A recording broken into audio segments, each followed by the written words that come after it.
Buenos días, bienvenidos siempre a su programa de los sábados. Hoy 10 de la mañana, 9 de noviembre. Hoy es un día muy particular. Vamos a tratar temas de interés y de impacto nacional y social. En esta primera parte del programa nos honra con su visita don Mario Cedrón Lasuz.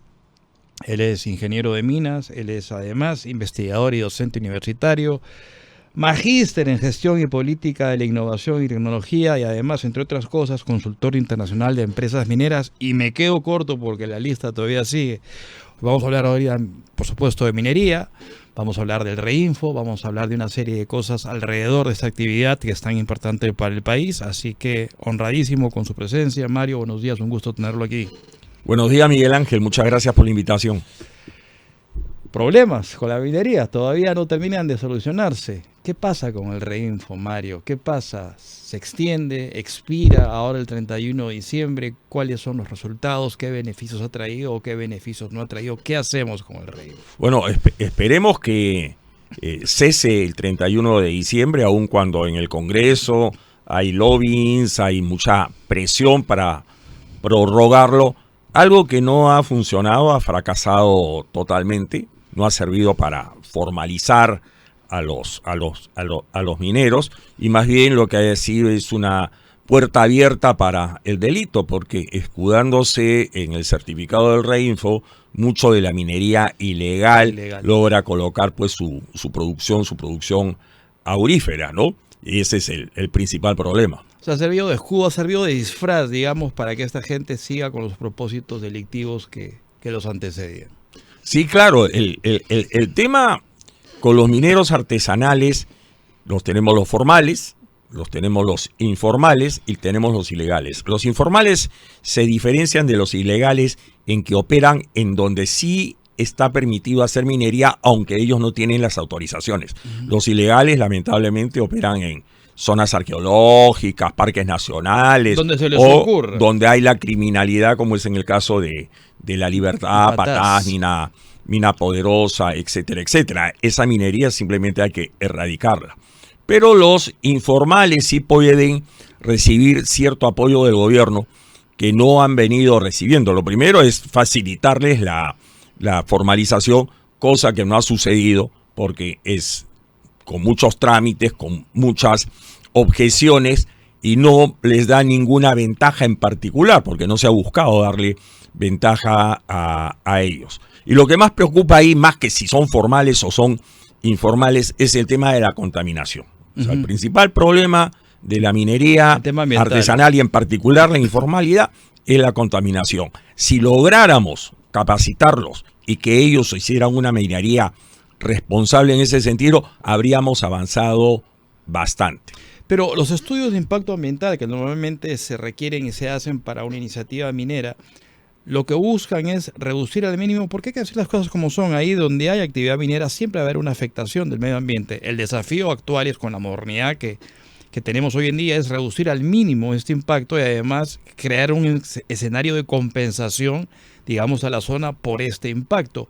¿Qué está fallando? ¿Por qué antes funcionaba bien la minería en tiempos menos modernos y hoy tenemos tanta traba? ¿Cuál es el problema ahí? Bueno, todo el tema de la normativa ambiental es reciente, data en el Perú del 2003, tiene 20 años. Antes no había una conciencia ambiental, hoy día sí la hay cierta presión para relajar un poco las normas, pero en líneas generales la minería formal y la minería mediana y grande respetan las normas ambientales. Claro, para un pequeño minero o un minero artesanal, un estudio de impacto ambiental cuesta demasiado dinero. Ese es un primer problema. Ahí es donde el gobierno, ¿no?, podría ingresar. Por ejemplo, una propuesta es que las universidades públicas que tienen facultad de minería, hay 17 en el país, puedan colaborar en hacer esos estudios de impacto ambiental para los pequeños mineros artesanales. O los colegios profesionales. Colegios profesionales, también el colegio de ingenieros, por ejemplo, pero el tema es básicamente facilitarlo y eso no se ha venido haciendo. El otro problema es el tema obviamente de los impuestos, en que hay una evasión de impuestos, aun cuando hay que decir que actualmente todo el oro artesanal sale por el aeropuerto Jorge Chávez. O sea, ahorita ya no es que tenemos contrabando de oro a Bolivia, etcétera, porque los bolivianos no tienen dólares para comprar ese oro. Pero dentro de ese oro que está saliendo, entre comillas, de manera legal, pagando cierta tributación por parte de las plantas acopiadoras, ese oro no tiene trazabilidad. El otro tema es la trazabilidad para saber de dónde viene. El origen, y mucho es ilegal. Y entonces el problema ya pasa de estar entre los propios mineros artesanales, que ni siquiera sabemos cuántos son, porque no hay ningún censo. No se sabe cuántos socavones informales hay en el Perú, ni quiénes los operan, ni nada por el estilo, pero avanzaríamos mucho si hubiera un verdadero control sobre las plantas de acopio. Sí, uno de los argumentos que se esgrime respecto de la prórroga del REINFO es precisamente que no se ha determinado ni siquiera, adicional a lo que usted acaba de decir, Mario, el hecho de tener conciencia cierta, por ejemplo, de pequeña minería, de minería informal, no se ha determinado, no se ha ubicado, no se sabe cuántos son, entonces se ha retrocedido de alguna forma en lo poco que se había avanzado en el Congreso para este tema, porque se han dado cuenta de que hay un faltante, que es lo que usted acaba de decir, además de lo que acabo yo también de complementar.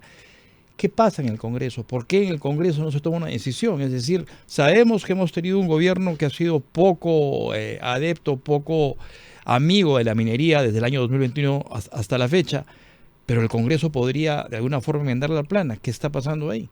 Bueno, si usted revisa las visitas de los mineros informales a los congresistas de la República, va a ver que van desde la extrema derecha, nuestro amigo Montoya, por ejemplo, de Renovación Popular, hasta la extrema izquierda. ¿Montoya quién? ¿Jorge Montoya hizo usted? Jorge Montoya, claro.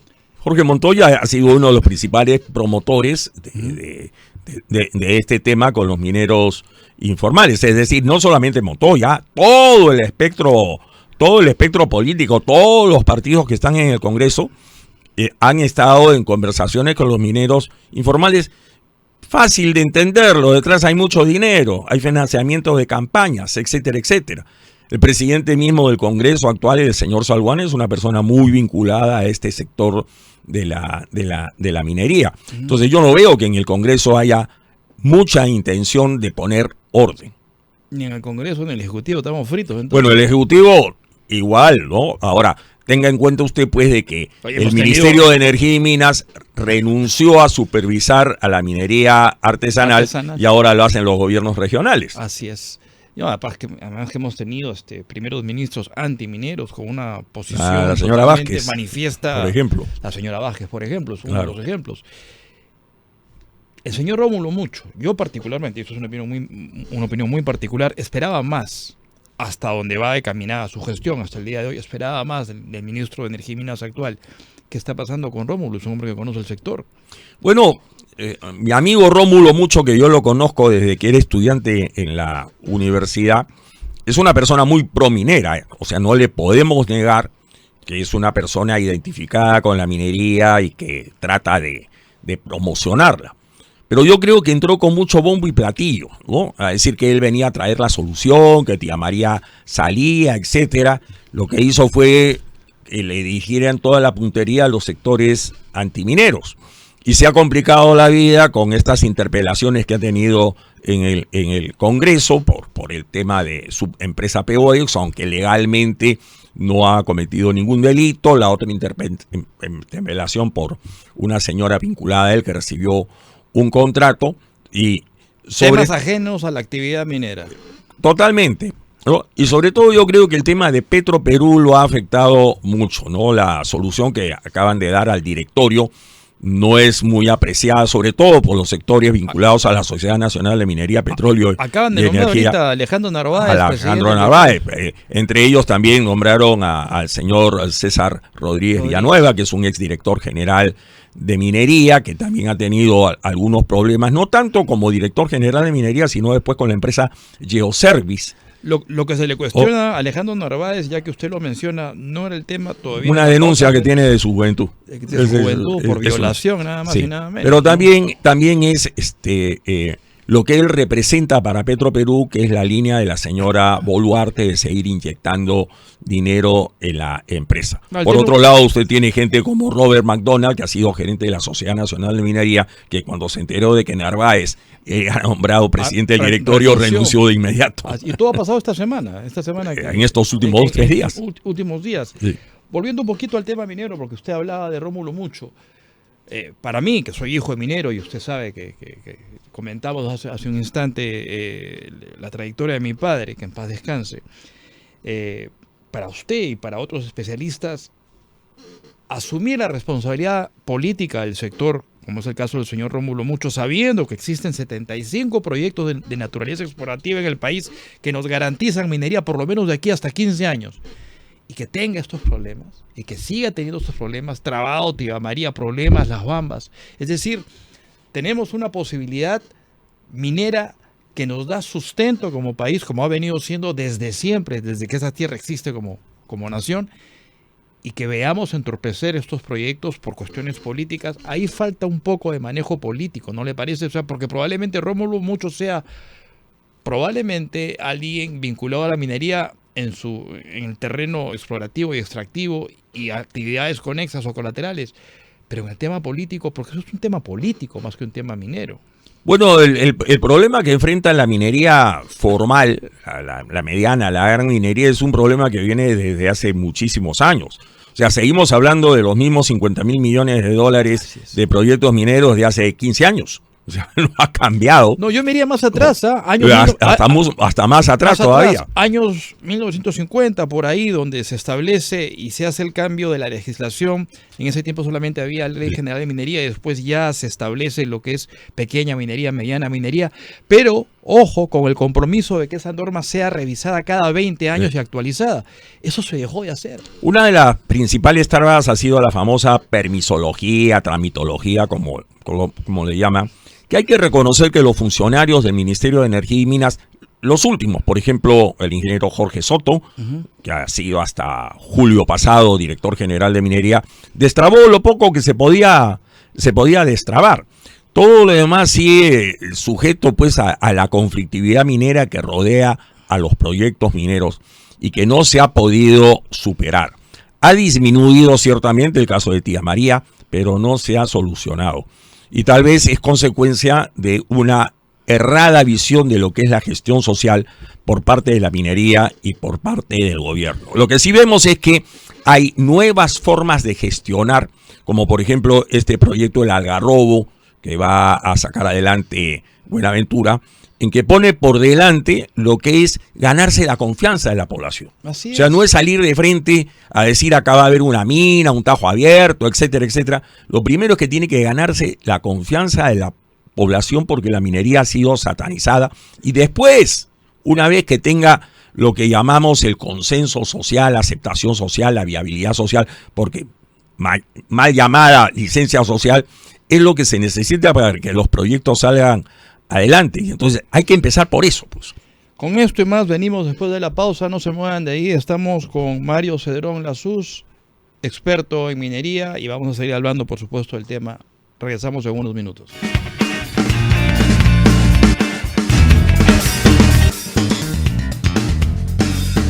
Regreso en la cabina de Tiempo Vital, conversando de minería y actividades y temas colaterales y conexos con Mario Cedrón Lasuz, que nos acompaña el día de hoy. Nos habíamos quedado en el tema de todo lo que se puede hacer a partir de iniciativas mineras.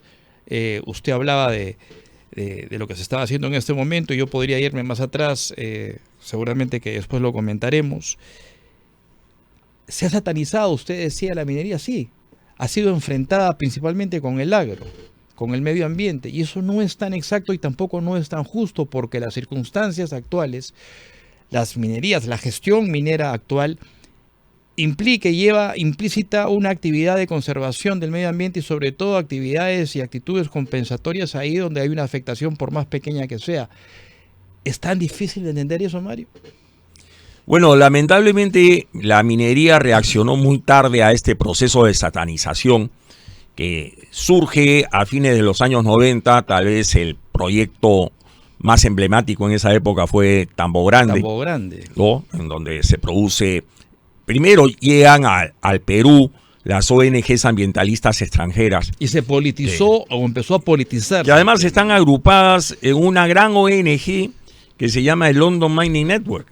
Ahí están toditas estas ONGs internacionales que siguen a las mineras por todo el mundo. Y claro, la llegada de las multinacionales mineras al Perú hizo que detrás de ellas vinieran estas ONG internacionales que dieron financiamiento a las ONG nacionales que empezaron a formarse y que lo que tienen es un modo de vida, ¿no? Y se bloquearon los conceptos, por ejemplo, de Greenfield y ese tipo de conceptos que son aplicables en todo el mundo. O sea, la gente nunca tuvo acceso a ese tipo de conocimiento. Correcto. Y la reacción inicial de la minería fue la legal. Yo tengo mis autorizaciones. Trajeron a los abogados y los abogados fracasaron. Es un problema de comunicaciones. Trajeron a los comunicadores, también fracasaron. Es un problema social. Trajeron a los sociólogos, también fracasaron. Hoy día ya se habla de un problema de psicología de masas. Es decir, es un problema totalmente diferente, es un problema emotivo.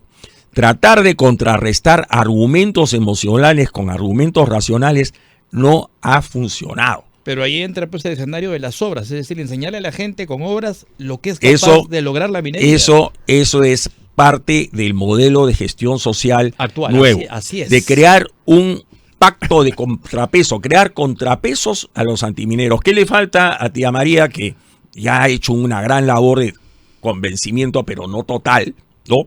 Lo que le falta es tener gente a favor del proyecto que salga a marchar como marchan los que se oponen al proyecto. Es que es ¿no? inaudito. Es como en la política, no quiere decir que va a haber un enfrentamiento, pero sí se tiene que cambiar el concepto de gestión social, priorizar ciertas necesidades. Hoy en día el tema del agua es un tema crítico. Además de, obviamente, comunicar los beneficios que trae la minería, pero sobre todo que la gente los perciba. No es contarles que cuando la mina entre en una operación tendrán el canon minero, no. Y eso es lo que yo le acabo de referir en el caso del proyecto del Algarrobo, en donde hay una inversión social, como la que tía María, como la que Sauder han hecho en tía María. O sea, respetar la vocación productiva de la zona y decir, bueno, ¿quieren cultivar arroz? Perfecto. Vamos a ayudarlos a que cultiven un mejor arroz, a que abran mercados internacionales, consigan mejores precios, reduzcan costos, etcétera. Esa es la manera como Sauder se ha ido ganando a la gente de Cocachaca. Pero todavía hay un sector politizado, ideologizado, que bloquea el proyecto, que utiliza a la minería como trampolín político. Justificación política. Lo que dice usted es verdad, Mario. Es decir, reactivar o repotenciar una actividad distinta a la minería, pero a partir de una iniciativa minera. Y si ustedes me permiten la licencia, y esto lo digo con mucho respeto, hace 43 años más o menos mi padre, que en esos años era gerente general de Hierro Perú, instaló una planta desalinizadora de agua para el tratamiento de minerales de la época. Mejoró la calidad, por supuesto, del hierro de esa época y tumbó la hegemonía que tenía Brasil en esos años del mercado del hierro, sobre todo en la región. ¿Por qué le cuento esto? ¿Por qué? Porque instalada la planta desalinizadora para el tratamiento de los metales, sobraba agua. Entonces, ¿qué hizo mi padre? Mi padre, bueno, Marcona o Hierro Perú, como se llamó después, para quienes no lo saben, queda en el desierto de Ica, en Nazca. Mi padre envió 2 ingenieros a capacitarse a Israel para que ellos aprendieran cómo habían hecho en Israel para cambiar la naturaleza misma del terreno, volverlo fértil y repotenciar su agricultura. Esa iniciativa quedó trunca hace 43 años. Y respecto del problema del agua que usted menciona, tenemos materia prima gratis, tenemos todo un océano en las costas de Perú. Y hace 3 años, de manera declarativa, se emitió una norma que declaraba de interés y necesidad pública la instalación de plantas desalinizadoras de agua a lo largo del litoral. ¿Por qué no se hace? Tenemos materia prima al frente, es decir, tenemos el agua del mar al frente. Países como Arabia, Israel, por citar algunos, España incluso en Gran Canarias, usan las plantas desalinizadoras para solucionar el problema de agua.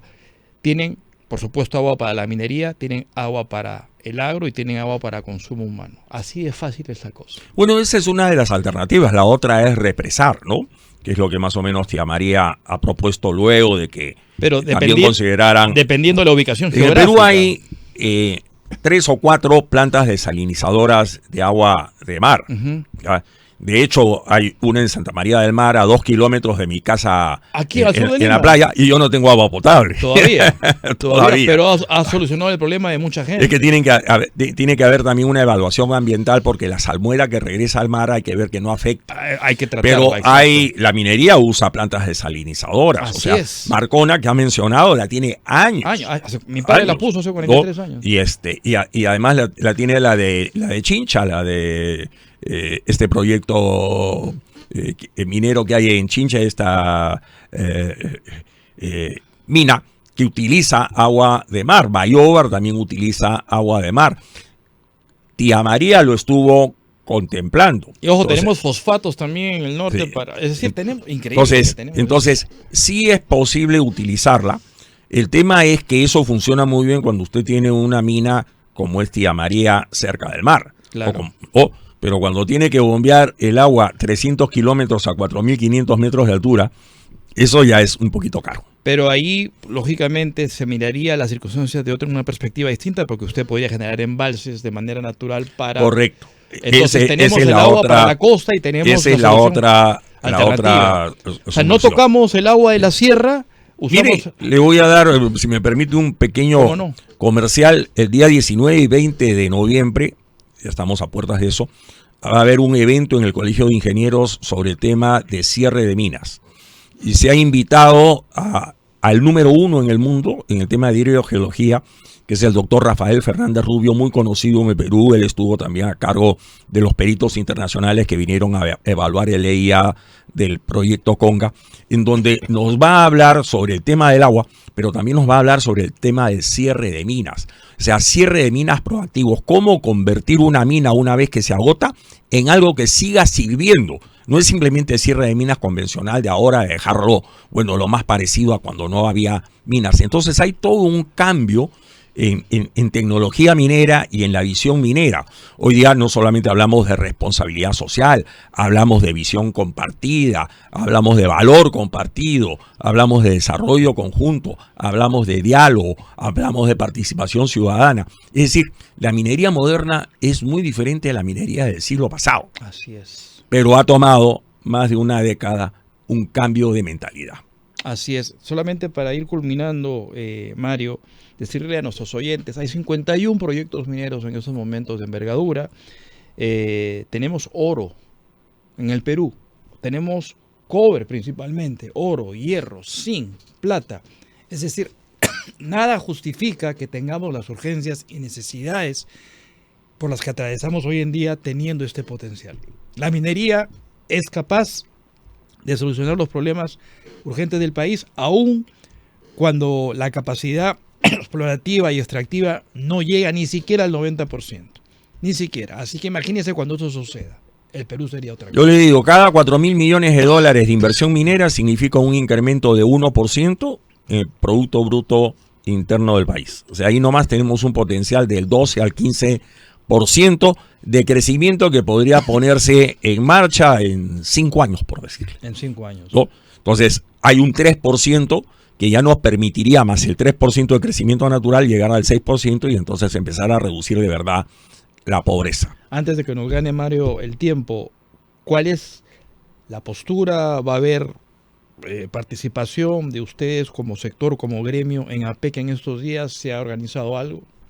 Que yo sepa, no creo. Yo tampoco tengo muchas esperanzas en el tema de APEC, a pesar de que viene el presidente chino Xi Jinping. Ya confirmó Biden. Ha confirmado Biden, pero Biden, después de la derrota de Kamala, creo que su opinión no pesa mucho. Sí diría yo que a mí me preocupa esta guerra comercial de Trump con la China, porque va a afectar al precio de los minerales. Es decir, dependemos tanto de la China que si baja la producción china, va a bajar el precio del cobre. El oro ya empezó a bajar. Pero el cobre está bien alto estos días, así que... El oro también está bien alto. Sí. Pero el tema es, en el mediano o largo plazo, cómo se van a ver afectados nuestros productos minerales como fruto de esta pugna o confrontación entre los Estados Unidos y China.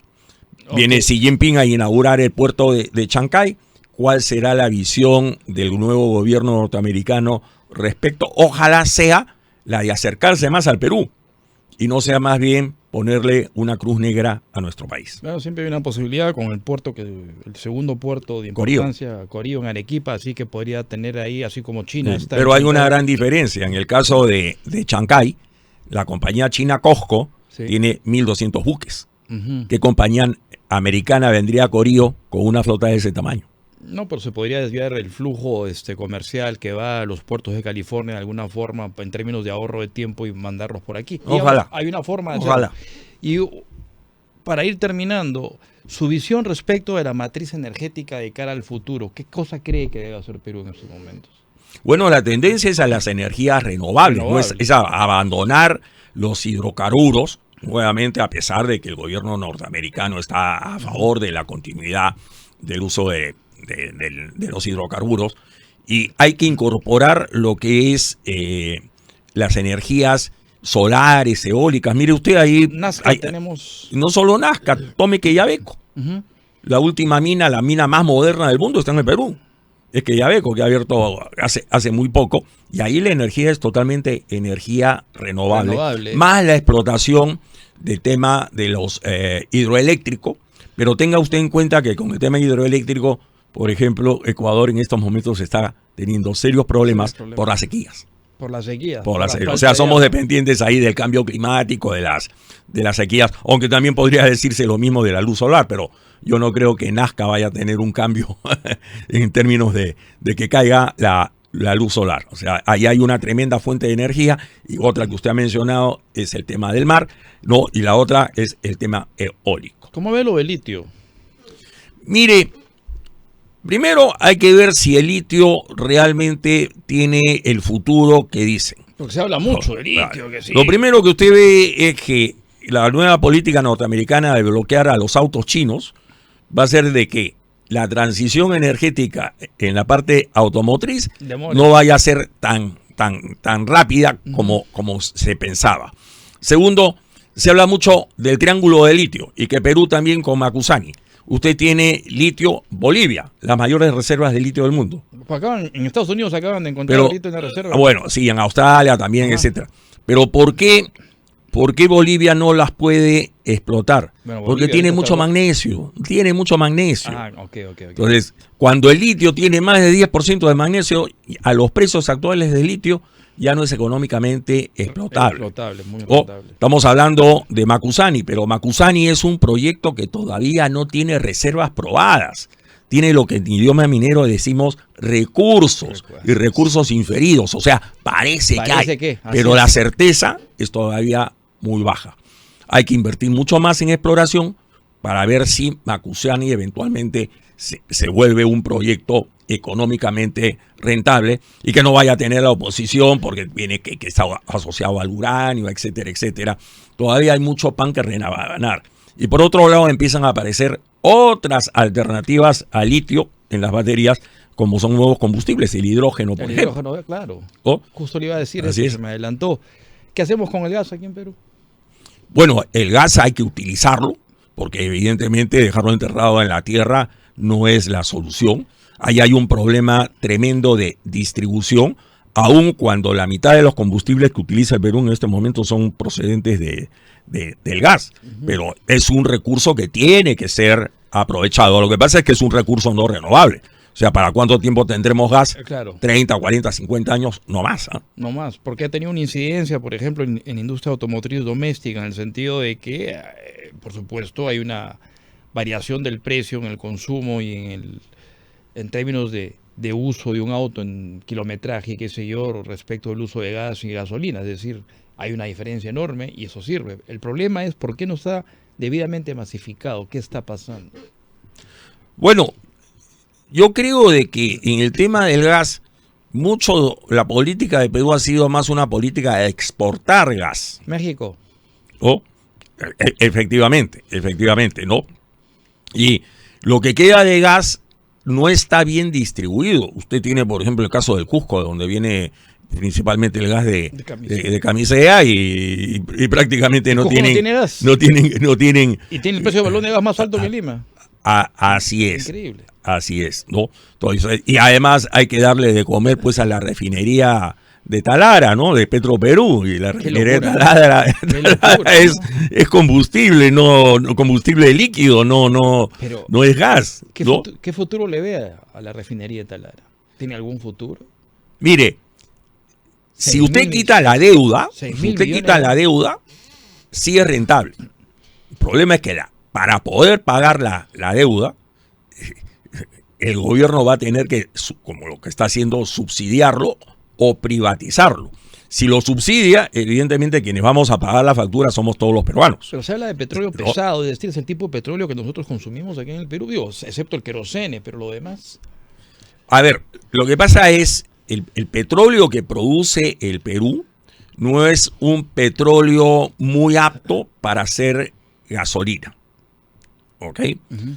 Es el mismo problema que tiene Estados Unidos. O sea, Estados Unidos produce fundamentalmente petróleo líquido. Entonces exporta petróleo líquido, pero importa. Liviano, perdón, e importa el petróleo pesado que es el que utiliza en sus refinerías. Es exactamente el mismo problema. Además, pues el Perú produce, ¿qué? 60,000 barriles al día para un consumo que es 5 veces eso. O sea, actualmente somos altamente dependientes de la importación de petróleo. ¿Se ha podido importar directamente el combustible sin necesidad de construir una refinería como Talara? Por supuesto que sí, pero ahí hubieron pues otros intereses, pretextos, interés nacional, estratégico y una serie de otras cosas que al final han resultado un desastre, porque también evidentemente pues hay una serie de sobrecostos que se han incurrido, ¿no? Y que hay que investigar. Con esto terminamos. ¿Qué futuro le ve a Petroperú? Bueno, a lo que se ha decidido en este momento, simplemente vamos a continuar en lo mismo, de seguir financiando este mamotreto, ¿no? Y evitar lo que realmente podría haber sido la solución, que es la intervención privada. Yo no digo vender todo Petroperú, pero sí buscar inversionistas interesados en ser socios que aporten capital, pero obviamente no lo harían para ser socios minoritarios. Pues. Entonces hay que cambiar la ley para que tomen el control de la empresa. Petroperú, manejada por privados, con el Estado fuera del control, seguramente podría tener mejores posibilidades. O sea, ¿usted cree que es viable todavía? Yo creo que es viable en el largo plazo. Pero bueno, habrá que pagar la deuda pues no en 10 años o 20 años, sino en 50 años. 8.000 millones. Es un montón de dinero que hay de por medio, ¿no? Y vamos a ver también, porque hay todo un nuevo orden mundial que está cambiando. Somos muy dependientes de los petrodólares, de los dólares, pero ya estos países BRICS se empiezan a comercializar en sus monedas. Entonces, quién sabe, pues en el futuro de repente el gobierno peruano va a poder hacer como el gobierno norteamericano, de imprimir billetitos y nada más. Y con el riesgo de que la matriz energética, ante la aparición de otro tipo de tecnología, pueda también tener una incidencia directa en el consumo de petróleo y derivados. Seguramente disminuiría, yo creo que para bien, porque significaría importar menos petróleo, ¿no? Pero ya tenemos la refinería. Y entonces es un costo hundido, lo que va a haber que hacer es pagarlo. Ahora, que lo vamos a pagar todos los consumidores. La cuestión es en qué tiempo y quién pone el dinero ahorita. Eso. ¿No? Porque si estamos gastando 3.500 millones de dólares en comprar casas, construir barcos, etcétera, que es necesario. O sea, hay que decirlo claramente, las Fuerzas Armadas peruanas necesitan repotenciarse. Renovar su material. Pero no alcanza la billetera pues para tantas cosas, ¿no? Y duelen estos 1.000 millones de dólares que se van a ir a Petroperú y que no van a solucionar nada. O sea, dentro de 2-3 años, al siguiente gobierno van a venir a pedir nuevamente más plata, ¿no? Es como Chancay, que se habla mucho de Chancay, pero hay que tener en cuenta que esta bonanza de la que se habla va a tomar también un tiempo, porque estamos hablando ahorita de la primera fase del puerto Chancay. Y eso... Y tampoco hay que hacerse muchas ilusiones con los brasileros, ¿eh? O sea, la posibilidad podría ser tener un ferrocarril, pero no lo vemos a Lula muy interesado, e inclusive ni siquiera va a venir a la PEC. Bueno, pero eso de que una carretera, que los camiones van a cruzar desde Sao Paulo hasta Chancay. Olvídese, más barato se dice por el canal de Panamá. De Panamá. Además, el tiempo que les toma, la subida de toda la cordillera, volver a bajar, etcétera. Sí, por ahí no va la cosa. Mario, quiero agradecerle su presencia y comprometerlo para una próxima oportunidad, porque el tema va para largo. Y a mí particularmente, siendo yo hijo de minero, me gusta mucho. Así que ha sido un honor y un gusto tenerlo aquí. Muchas gracias, Miguel Ángel. Será hasta la próxima entonces. Amigos, no se muevan de Tiempo Vital. Volvemos en unos minutos.